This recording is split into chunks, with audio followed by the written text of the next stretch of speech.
क्योंकि इस सरकार से और इस सिस्टम से मैं पूछूंगा कि 4 साल जो हमारे स्टेट 19 के अभ्यर्थियों के साथ आपने जिस तरह से राजनीति किया, जिस तरह से आपने मेरिट और नॉट मेरिट के नाम पे खेमेबाजी किया, इसकी राजनीति को समझिए, इसकी राजनीतिक महत्वाकांक्षा को समझिए। बहाली नहीं, ये सिर्फ और सिर्फ एक ट्रैप प्लान है। जिस तरह से स्टेट 19 वाले को ट्रैप प्लान के तहत इन्होंने फंसाया, जिस तरह से इन्होंने मेरिट और नॉट मेरिट के नाम पे ट्रैप प्लान के तहत इन्होंने फंसाया, और जो डाटा इन्होंने पीडीएफ जारी करने की बात थी, आज तक इन्होंने पीडीएफ नहीं दिया।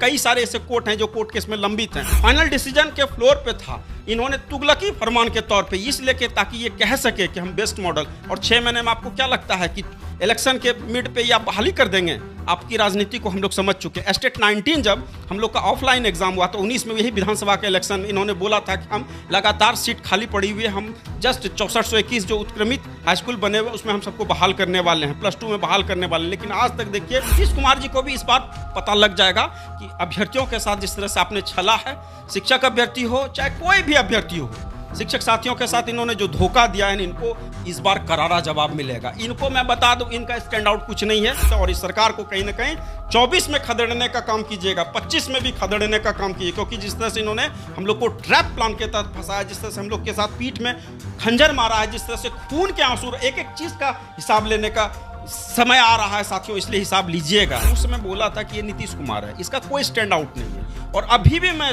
पूरे बिहार के उन सारे 38 जिला के अभ्यर्थियों को आपके चैनल के माध्यम से बोला हूं, इनका कोई स्टैंड आउट नहीं है। ये कभी भी पलटी मार के एनडीए गठबंधन में शामिल हो सकते हैं। शिक्षकों को बर्बाद करके ये अपना कुर्सी को कहीं के बचाने में लगे हुए। ये मैं इसलिए क्या बोल रहा हूं, इनका पूरा राजनीतिक करियर आप देख लीजिए। और जब से महागठबंधन में आए हैं, सरकार जिस तरह से बीपीएससी से अगर लेना चाह रही है, तो बीपीएससी का जो अभी तक पैटर्न रहा है या जो भी उसका नॉर्म रहा, हम उसका क्लियरेंस चाहते हैं।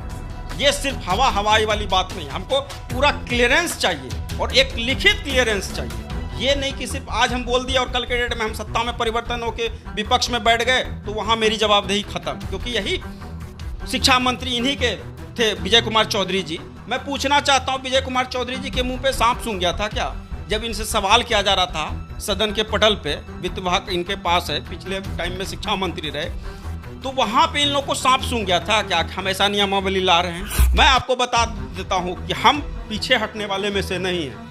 चाहे वो जिस भी तरीके का लड़ाई होगा उसमें हम लोग पीछे नहीं हटेंगे। न्यायालय के शरण में जाना होगा तो न्यायालय के शरण में भी जाएंगे, लेकिन न्यायालय में इनको हमको जवाब चाहिए। और बाकी जो है, हमको विश्वास है आप लोगों का साथ होगा, आप लोग मजबूती से हमारा साथ में चलेंगे तो निश्चित तौर पे हम लोग की विजय सुनिश्चित। और बिहार को कह रहा है कि नंबर 1 स्टेट हम बना देंगे। पहले अपने आप को आप नंबर 1 बनाइए, आप अपने जमीर को नंबर 1 बनाइए। माननीय नीतीश कुमार जी, आप बोलते हैं कुछ, करते हैं कुछ।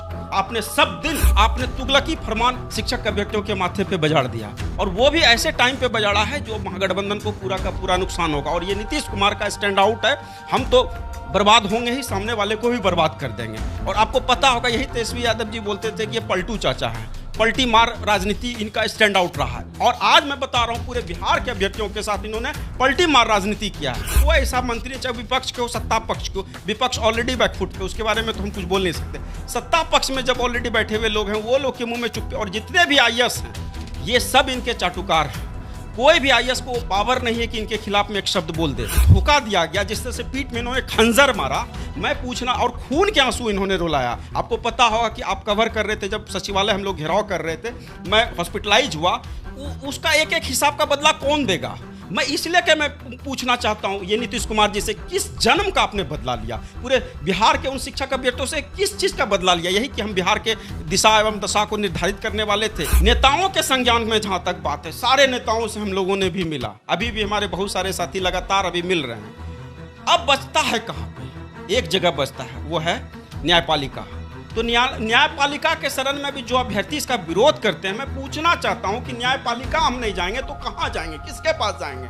आप गोली बंदूक लेके तो सड़क पे नहीं ना आएंगे, किसी पॉलिटिकल पार्टी का तो आप झंडा नहीं ना उठाएंगे।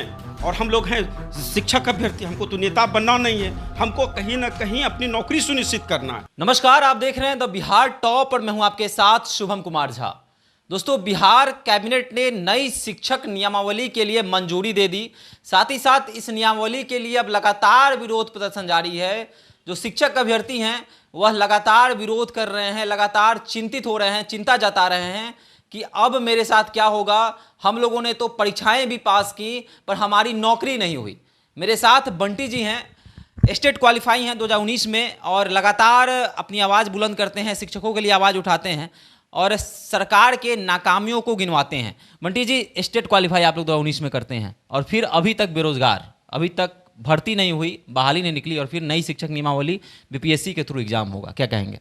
सबसे पहली बात, द बिहार टॉप आपके चैनल को और आपकी पूरी टीम को, एसटीईटी हो चाहे वो सीटेट हो बीटेट हो, हर की आवाज़ को आप लोग बहुत ही प्रमुखता और बहुत ही प्रखरता से उठाते रहे हैं और आप कई बार कवर भी किए हैं हमको। शुभम भाई, आपको सबसे पहली बात कि ये मैं बता दूं, सरकार ये नियमावली लाई, कोई भी ऐसा शिक्षक संघ है, कोई भी ऐसा अभ्यर्थी है 7वां चरण में जो खास करके सीटेट हो बीटेट हो चाहे वो स्टेट हो, स्टेट 19 वाले, किसी से इस प्रारूप के बारे में कहीं कोई चर्चा नहीं था। फरवरी तक, मार्च तक, जब तक विधानसभा सत्र चला, उसमें कहीं कोई चर्चा नहीं था और रैंडमली नीतीश कुमार जी ने एक तरह से तुगलकी फरमान हम लोग के माथे पे और शिक्षक संघ के माथे पे सौंप दिया और ये कह दिया कि अब बीपीएससी से हम बहाली करेंगे।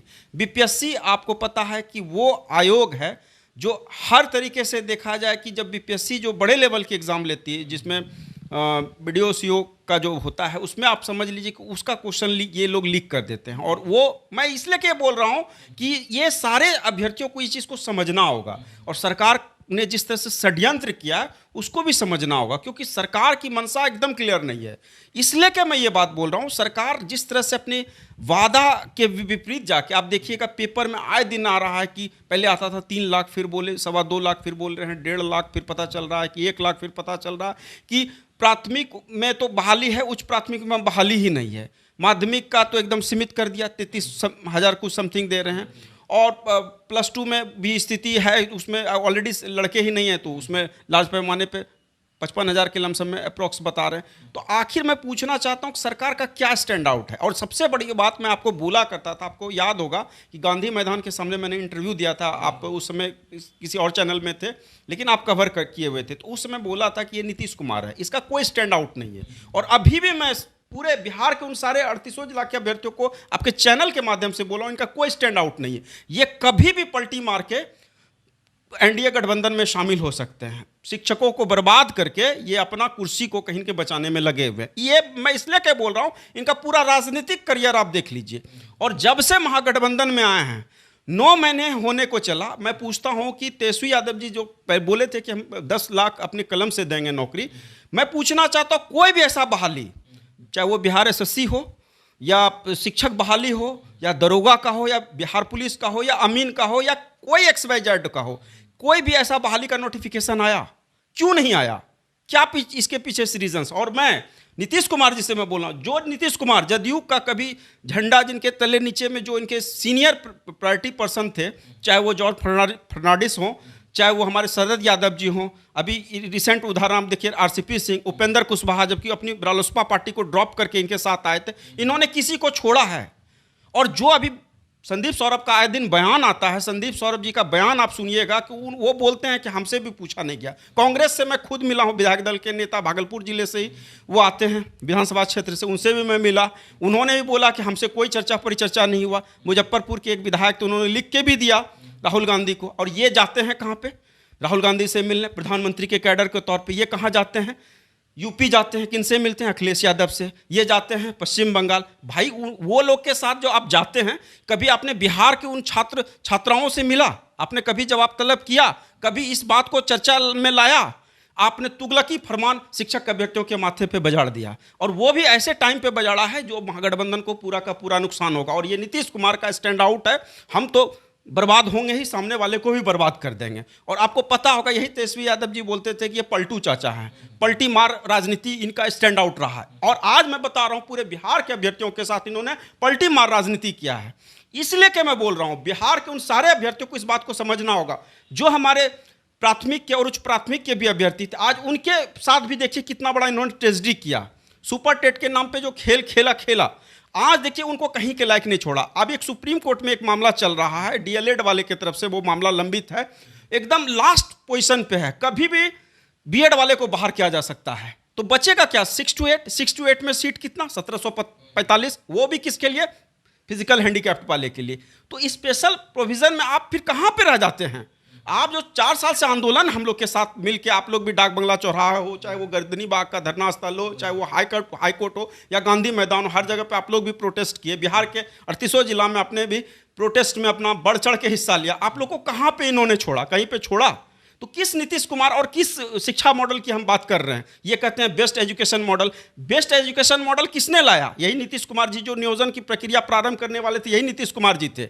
इस नीतीश कुमार ने पूरा शिक्षा व्यवस्था को कहते हैं कि हम बेहतर करने जा रहे हैं, 6 महीने के अंदर में आप बेहतर कर देंगे। और मैं आपको बता दूं, ये नियमावली आने से पहले 60-40 नियमावली अप्रूवल था, फाइनल डिसीजन के फ्लोर पे था। इन्होंने तुगलकी फरमान के तौर पे इसलिए कि ताकि ये कह सके कि हम बेस्ट मॉडल, और 6 महीने में आपको क्या लगता है कि इलेक्शन के मिड पे ये आप बहाली कर देंगे? आपकी राजनीति को हम लोग समझ चुके हैं। स्टेट 19 जब हम लोग का ऑफलाइन एग्जाम हुआ तो 19 में यही विधानसभा के इलेक्शन में इन्होंने बोला था कि हम लगातार सीट खाली पड़ी हुई है, हम जस्ट 6421 जो उत्क्रमित हाई स्कूल बने हुए उसमें हम सबको बहाल करने वाले हैं, +2 में बहाल करने वाले हैं। लेकिन आज तक देखिए इनका सिर्फ पेपरबाजी हुआ, स्टंटबाजी हुआ, बहाली की दिशा में कोई। और मैं आपको बता दूं शुभम भाई, लगातार हमने दर्जनों विधायक को मैंने ज्ञापन दिया, मंत्रियों से मिला, इनसे खुद मैं मिला भागलपुर में जब ये आए थे समाधान यात्रा पे, वहाँ पे मैंने इनसे मिला।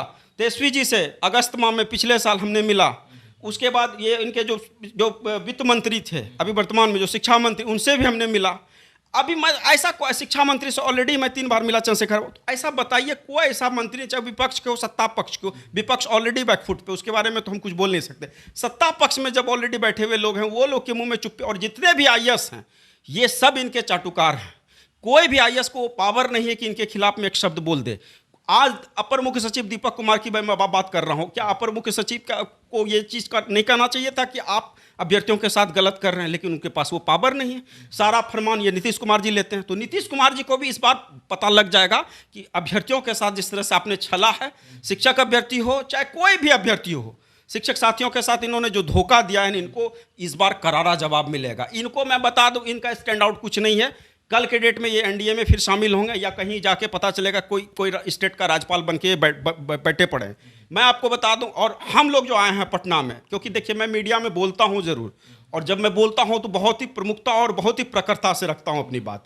मैं उन सारे अभ्यर्थियों को कहना चाहूँगा, केस तो होगा, और मैं केस इसलिए क्या करूँगा क्योंकि 4 साल जो एज बाउंड्री लाइन पे ला के मुहाने पे उनको धोखा दिया गया, जिस तरह से पीठ में इन्होंने खंजर मारा, मैं पूछना, और खून के आंसू इन्होंने रुलाया। आपको पता होगा कि आप कवर कर रहे थे जब सचिवालय हम लोग घेराव कर रहे थे, मैं हॉस्पिटलाइज हुआ, उसका एक एक हिसाब का बदला कौन देगा?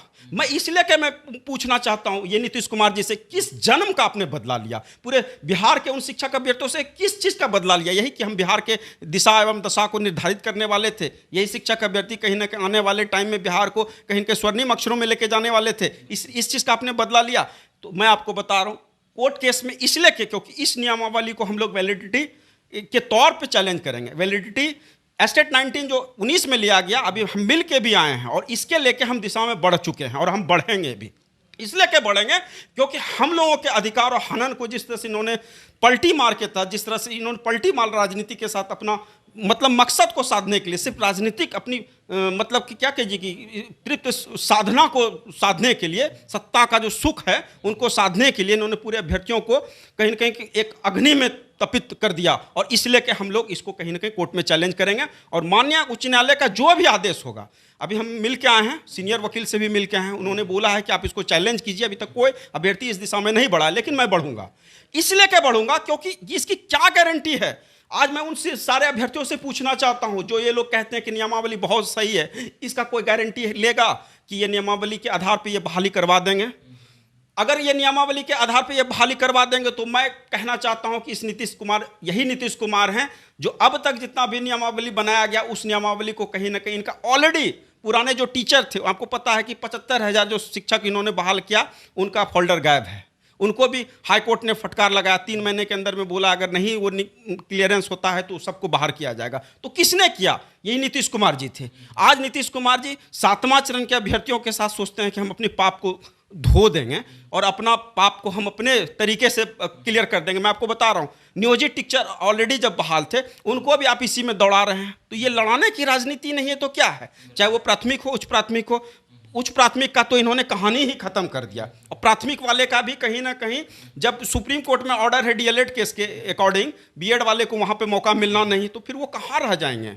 आज कितने हमारी बहनें रो रही हैं, कितने हमारे साथी हमको कॉल करते रहते हैं, डेली हमको कॉल आता है। मैं परेशान हूँ, मैं खुद इतना परेशान हूँ, मैं सोचता हूँ क्या करूँ, किस तरह से मैं उनकी आवाज़ बनूँ। और मैं इन बिहार सरकार को मैं बता रहा हूँ, इस बार 24 के इलेक्शन में इनको पता लग जाएगा, इनकी औकात पता लग जाएगी। नीतीश कुमार जी को पता इसलिए के लग जाएगी, ये जिस तरह से इन्होंने ध्रुवीकरण राजनीति, जिस तरह से गंदा पॉलिटिक्स इन्होंने किया है, इनको पता लगेगा। और एक बात मैं बता दूं, बिहार के उन सारे अभ्यर्थियों से मैं कहना चाहूँगा, आप लोग हिम्मत मत हारिए। तैयारी की जहाँ तक बात है, तैयारी से कोई घबरा नहीं रहा है, लेकिन इसकी राजनीति को समझिए, इसकी राजनीतिक महत्वाकांक्षा को समझिए। बहाली नहीं, ये सिर्फ और सिर्फ एक ट्रैप प्लान है। जिस तरह से स्टेट 19 वाले को ट्रैप प्लान के तहत इन्होंने फंसाया, जिस तरह से इन्होंने मेरिट और नॉट मेरिट के नाम पे ट्रैप प्लान के तहत इन्होंने फंसाया, और जो डाटा इन्होंने पीडीएफ जारी करने की बात थी, आज तक इन्होंने पीडीएफ नहीं दिया। कई सारे ऐसे कोर्ट हैं जो कोर्ट केस में लंबित हैं, इनका डाटा, इनका यही आनंद किशोर, यही रंजीत कुमार आज आ रहे हैं कि हम शिक्षकों की तैयारी करवाएंगे। मैं रंजीत कुमार जी से पूछना चाहता हूं, 26 का जो लेटर इन्होंने जारी किया था, क्या इनके सारे आईएएस इसमें संलिप्त नहीं थे? अगर ये संलिप्त नहीं थे तो 26 का लेटर तो हम नहीं मांग रहे थे, हम तो मांग रहे थे नौकरी की। 12 मार्च को आपने बोला था सबकी नौकरी पक्की, तो उस नौकरी को पक्की क्यों करके आप कच्ची क्यों कर दिए? और बिहार बीपीएससी से अगर आप लेने की बात कर रहे हैं, तो किसी भी शिक्षक संघ और किसी भी कोई भी ऐसा जो बिहार में टॉप क्लास के जो एमएलसी हैं शिक्षक संघ के, उनसे आपने पूछा? इन्हीं के जदयू प्रकोष्ठ के जो अभी एमएलसी हैं वो इनका विरोध कर रहे हैं। तो ये क्या है? ये सिर्फ और सिर्फ चुनावी भेंट तक पहुंचाने की राजनीति है, इसकी अपनी महत्वाकांक्षा को पूरा करने की राजनीति है। इसलिए मैं सारे अभ्यर्थियों से, खास करके 7वां चरण में जो भी अभ्यर्थी हैं, अभी हमारे कुछ साथी लगे हुए हैं, आंदोलन का भी रूपरेखा हो सकता है तैयार करें, आंदोलन भी होगा, लेकिन कोर्ट केस में भी हम इसको लेके जाएंगे। मैं किसी भी अभ्यर्थी से, आपके चैनल के माध्यम से ये बोल देना चाहता हूं, हमको किसी भी अभ्यर्थी से पैसा का जहां तक बात, आज तक हमने ना कभी बोला है ना अभी मैं बोलूंगा। अगर हमको कोर्ट केस करना हो रहेगा तो हम अपने दम पे करेंगे, और मैं करूंगा, क्योंकि इस सरकार से और इस सिस्टम से मैं पूछूंगा कि 4 साल जो हमारे स्टेट 19 के अभ्यर्थियों के साथ आपने जिस तरह से राजनीति किया, जिस तरह से आपने मेरिट और नॉट मेरिट के नाम पे खेमेबाजी किया, जिस तरह से आपने बीपीएससी चयन आयोग के माध्यम से आपने ये एक तरह से लोक लुभावना, ये क्या कह लीजिए कि प्रलोभन आप देने का काम किया कि राजकर्मी का दर्जा देंगे, एचआर देंगे, टीएडीए देंगे, और आप देख लीजिए उसका स्केल को आप देखिएगा तो पता लग जाएगा कि मात्र 25,000, 30,000, 35,000, ये क्या है? ये सिर्फ और सिर्फ चुनावी स्टंट है, और सारे अभ्यर्थी को इस बात को समझना होगा। और ये बहाली, एक बात समझ ली, यही नीतीश कुमार चाह रही है, किसी तरह मामला हमारा लंबित हो और हम कहीं ना कहीं अपना चुनावी स्टंट को जीत लें और अपने आप को कहीं ना कहीं सिक्योर्ड कर लें, लेकिन ऐसा होने जाने वाला नहीं है। बीपीएससी की आपने बात की, बीपीएससी में पारदर्शिता पे बात करेंगे कि बीपीएससी में कितना पारदर्शिता है, क्योंकि क्वेश्चन लीक हो जाते हैं बीपीएससी में, तमाम अधिकारी के सम्मिलित होने की खबर आती है कि कुछ अधिकारी सम्मिलित हैं इस पेपर लीक में। तो बीपीएससी कितनी पारदर्शी हो पाएगी? जो सरकार बात कर रही है उसको लेकर क्या कहना है आपका? देखिए, अभी आपने जो बात और सवाल रखा, मैं पूछना चाहता हूं, क्या नीतीश कुमार जी को पता नहीं है?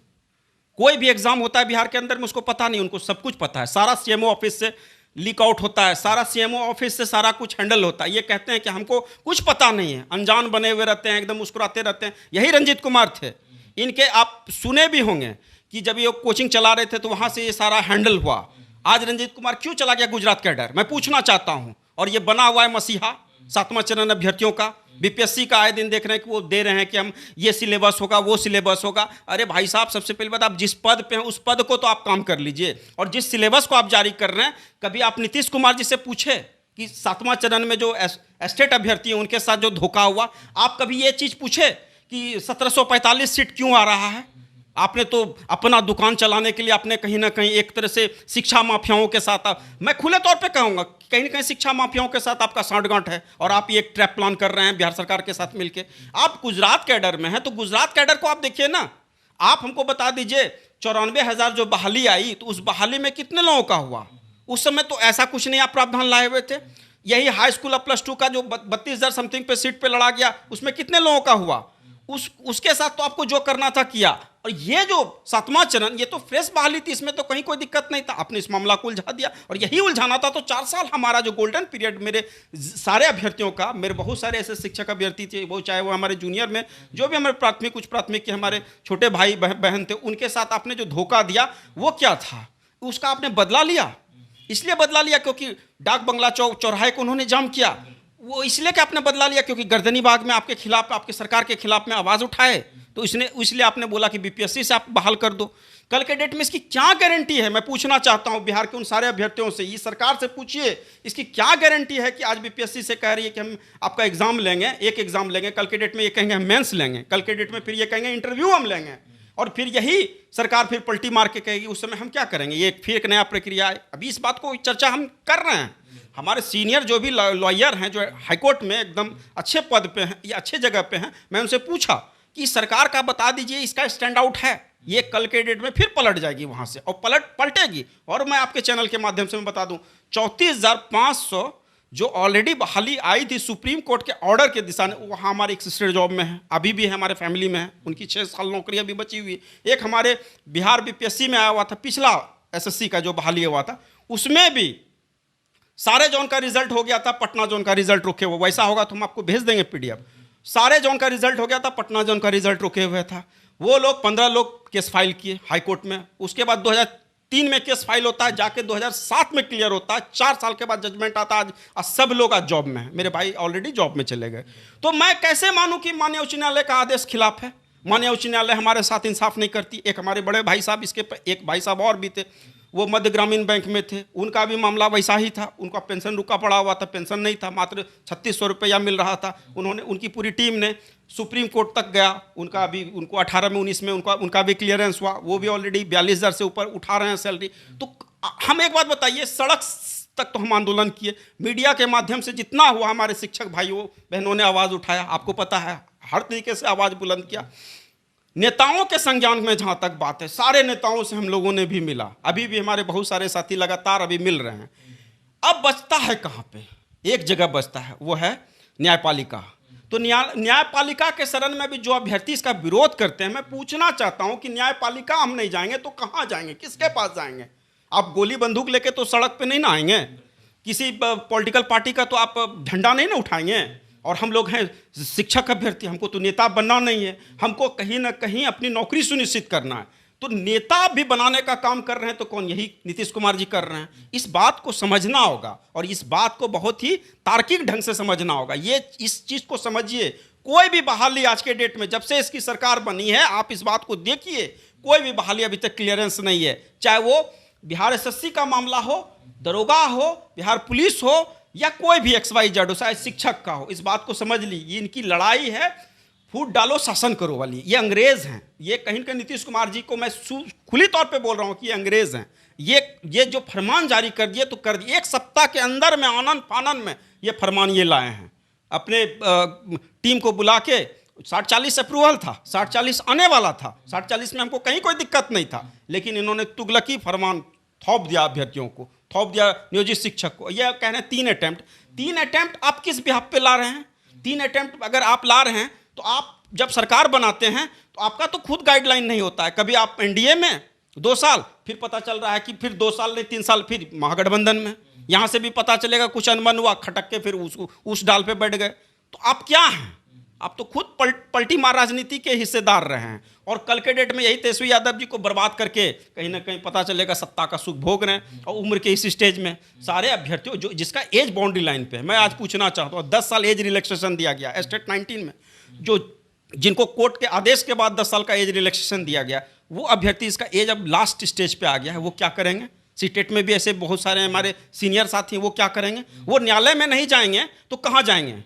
और हम लोग का एज ऐसे स्टेज पे आ चुका है, तो जब ऐसे स्टेज पे एज है तो हम तो कोर्ट चैलेंज करेंगे ही, और कोर्ट जाएंगे तो कोर्ट का जो भी आदेश होगा सर आंखों पे होगा। लेकिन इस सरकार और इस सिस्टम को कहीं ना कहीं हम लोग जवाब देने का काम करेंगे। देखिए, हम जरूर, हमारे बहुत सारे अभ्यर्थी हमको फ़ोन भी करते रहते हैं, 25, 30, 40, 50 कॉल हमको डेली आता है। शुभम भाई, ऐसा कोई दिन नहीं होगा या हमारी बहनों का कॉल नहीं आता। मैं उनको बोल रहा हूँ कि हम सरकार की गतिविधि पे नज़र बनाए हुए हैं। मैं आपको बता देता हूँ कि हम पीछे हटने वाले में से नहीं हैं।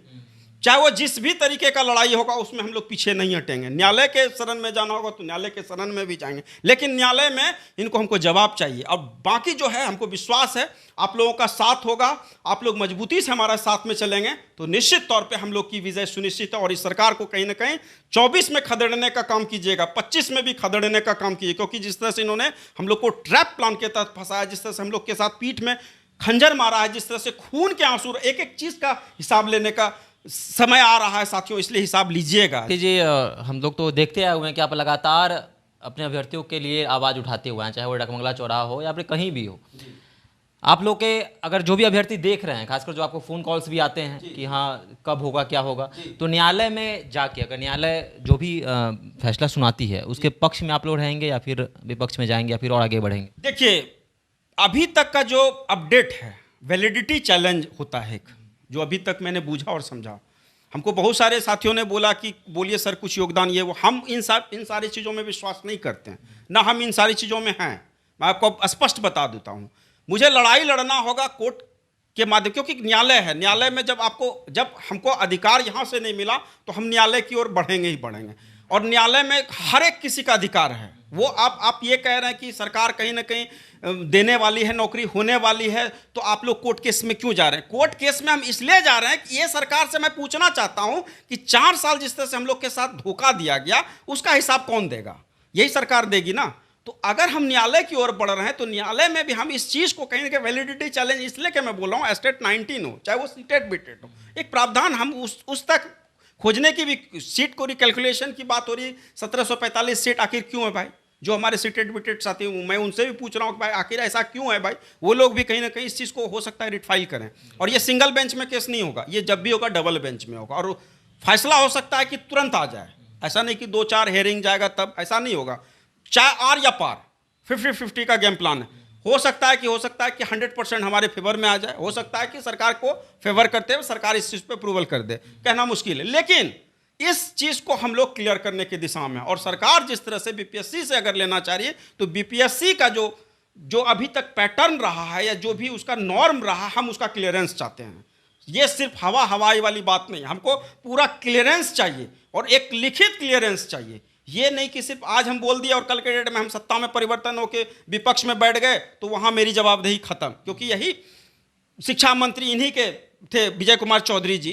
मैं पूछना चाहता हूं, विजय कुमार चौधरी जी के मुंह पे सांप सूंघ गया था क्या जब इनसे सवाल किया जा रहा था सदन के पटल पे? वित्त विभाग इनके पास है, पिछले टाइम में शिक्षा मंत्री रहे, तो वहां पे इन लोगों को सांप सूंघ गया था क्या हम ऐसा नियमावली ला रहे हैं?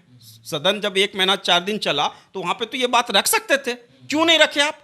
इनके जितने भी अभी पार्टी के लोग हैं या जो भी इनके साथ पार्टी का समागम है, उनसे मैं पूछता हूं तो बोलते हैं कि हम लोग को खुद पता नहीं था कि इतना बड़ा ट्रैप प्लान होगा। 1 सप्ताह के अंदर में ये पूरा तुगलकी फरमान थोप दिया और बिहार को कह रहा है कि नंबर 1 स्टेट हम बना देंगे। पहले अपने आप को आप नंबर 1 बनाइए, आप अपने ज़मीर को नंबर 1 बनाइए। माननीय नीतीश कुमार जी, आप बोलते हैं कुछ, करते हैं कुछ, आपने सब दिन। और एक बात मैं बता दूं, इन्होंने पूरे बिहार के अभ्यर्थियों को पूरी तरह से कह लीजिए कि मतलब क्या कहा जाए कि खून के आंसू रुलाने पे इन्होंने मजबूर कर दिया। ये हर एक अभ्यर्थियों की बद्दुआ इनको लगेगी शुभम भाई, क्योंकि इन्होंने जिस तरह से छला है ना, इस जन्म में तो क्या अगले इनको 7 जन्म लेना भी पड़े तो वहां पे इनको ये इंसाफ नहीं मिलेगा। क्योंकि ये इंसान सिर्फ और सिर्फ पॉलिटिकल कुमार है, दूसरा कुछ भी नहीं है। और ये पॉलिटिकल कुमार एक ऐसा पॉलिटिकल कुमार है जिसका कोई ना कोई एक देखिए कोई अस्तित्व नहीं। आप एक बात बता देता हूं, आज जो 7वां चरण नियमावली के दिशा में हम लोग बढ़ रहे थे, इन्होंने नियमावली किसके लिए लाया? जो ऑलरेडी यहाँ पे ऑलरेडी बाहुबली थे, जो सलाखों के पीछे थे, उनके लिए नियमावली लाया। और शिक्षक अभ्यर्थियों के लिए क्यों नहीं लाया? अब जब आप कहते हैं कि 0 टॉलरेंस हम सुशासन की सरकार चला रहे हैं, तो मैं पूछना चाहता हूं, मैं उनका नाम नहीं ले रहा हूं आपके माध्यम से, लेकिन मैं पूछना चाहता हूं कि 0 टॉलरेंस आपके मैनिफेस्टो में है। आप कहते हैं कि हम बिहार को बेस्ट दिशा में लेके जाना चाह रहे हैं, क्राइम को कहीं कहीं हम कंट्रोल करते हैं, तो आखिर ये क्यों किए? 14 साल 20 साल वो ऑलरेडी ऐसा डीएम था जो ऑलरेडी रनिंग पीरियड में था और उसको खुलेआम मॉब लिंचिंग करके मार दिया जाता है, तो वहाँ पे आपकी सांप सूंघ जाती है, क्योंकि आपको जातिगत राजनीति करना है। ये इसलिए कि हम बोल रहे हैं कि क्योंकि हम सारे अभ्यर्थियों के साथ इन्होंने वही काम किया जिस तरह से एक ऐसा चरण लाया और ऐसा नॉर्म लाया और ला के उनको सलाखों के पीछे से बाहर किए, और आज हम लोगों के साथ बीपीएससी का एक बर्डन माथे पे थोप दिया। और ये अभी ये माहौल बना रहे हैं कि लड़के शिक्षा के माध्यम से, एग्जाम के माध्यम से या चीज़ों के माध्यम से भागते हैं, डरते हैं। भाई साहब, ये मैं पूछना चाह रहा हूँ कि कोई डरने के लिए तैयार नहीं है। ये बात मैं पूछना चाह रहा हूँ। स्टेट 19 में जब लिया गया था तो आपके ही आईएएस थे, आपके ही पूरे गिरवर दयाल थे, आपके ही पूरे अपर मुख्य सचिव से लेके माध्यमिक शिक्षक से लेके प्राथमिक निदेशक रंजीत कुमार से लेके सब लोग थे। तो फिर उन लोगों के साथ जब आपको जवाब देने की बात आती है तो आप चुप्पी साध लेते हैं। आप भी तो साझा प्रेस कॉन्फ्रेंस करके कह सकते थे। आज तक एक प्रेस कॉन्फ्रेंस किए हैं नीतीश कुमार जी से। मैं पूछना चाहता हूं, क्यों नहीं आप प्रेस कॉन्फ्रेंस करते हैं? और चीज़ों पे तो आप प्रेस कॉन्फ्रेंस करते हैं, इस बात को तो आप हवाई में बात करते हैं। यही रंगभूमि मेला मैदान में जब ये महागठबंधन का रैली हुआ था तो इन्होंने बोला था, अरे हम बहुत अच्छा कुछ करने जा रहे हैं, अच्छा मॉडल लाने जा रहे हैं। यही मॉडल था आपका। इस नियमावली का मतलब तुगलकी फरमान लाके अभ्यर्थियों को आपस में लड़ा के और कहीं ना कहीं बैकफुट पे लाके बिहार को कहीं ना कहीं बर्बाद करने का एक साजिशन था। तो इस बात को समझिए। और सारे शिक्षक अभ्यर्थियों से भी मैं कहना चाहूँगा कि जब भी रिकॉल हो, जिस तरीके का भी रिकॉल हो, जो लोग लड़ाई लड़ रहे हैं उसके हाथों को आपको मजबूत करना है, इसके षड्यंत्र को समझना है। क्योंकि देखिए, ये आज का बात नहीं। और मैं बोला करता था हर एक चैनल में, बहुत सारे मेरे इंटरव्यू, उस इंटरव्यू को गौर कीजिएगा तो उसमें इस बात को समझिएगा। मैं बोला करता था ये लड़ाई बहुत लंबी खींची जाएगी, और ये लड़ाई वास्तव में बहुत लंबी है। ये आजकल की लड़ाई नहीं है, ये लड़ाई लंबी और जाएगी। इसलिए कि आप लोग को अगर हर मोड़ पे बिहार को आगे लेके जाना है, बिहार के दिशा में आपको आगे बढ़ना है, तो कहीं ना कहीं अपने आप को मजबूत और सही सोच और सही रणनीति के साथ आगे बढ़ना होगा साथियों। जी, देख सकते हैं कि आंखों में दर्द जो है साफ तौर पे झलक रहा है, और साफ तौर पे कहना है कि जो तुगलकी फरमान है उस फरमान को सरकार को वापस लेना पड़ेगा। और साथ ही साथ स्टेट 19 जो क्वालिफाई थे, उन्होंने परीक्षा भी दिया था उस समय, और फिर 4 साल 5 साल बर्बाद हो जाता है। बच्चे पूछते हैं कि पापा आपकी जॉब कब होगी, सरकारी नौकरी कब होगी, और लगातार जो है ये 4 साल से लगे हुए थे कि अब हम मेरी बहाली होगी तो अब होगी। तो इस प्रकार जो समय का लॉस हुआ, साथ ही साथ फिर से अब नई शिक्षक नियमावली के तहत परीक्षाएं होंगी, तो इस पर साफ तौर पे जो है जो स्टेट 19 क्वालिफाई जो अभ्यर्थी हैं उनका आक्रोश देखा जा रहा है। तो आप इस विषय में क्या सोचते हैं? साथ ही साथ अगर आप शिक्षक अभ्यर्थी हैं तो आपकी क्या राय है? आप भी अपनी राय कमेंट सेक्शन में डाल सकते हैं। बंटी जी उसका जवाब भी देंगे। साथ ही साथ या शिक्षक नियमावली को वापस लेना चाहिए, और बंटी जी ने साफ तौर पर कहा कि इसको लेकर अब कोर्ट भी जाएंगे और कोर्ट में भी जो है इस चीज़ को रखेंगे। तो आप इस विषय में क्या सोचते हैं? आप हमारे कमेंट सेक्शन में बता सकते हैं। देखते रहे द बिहार टॉप। धन्यवाद।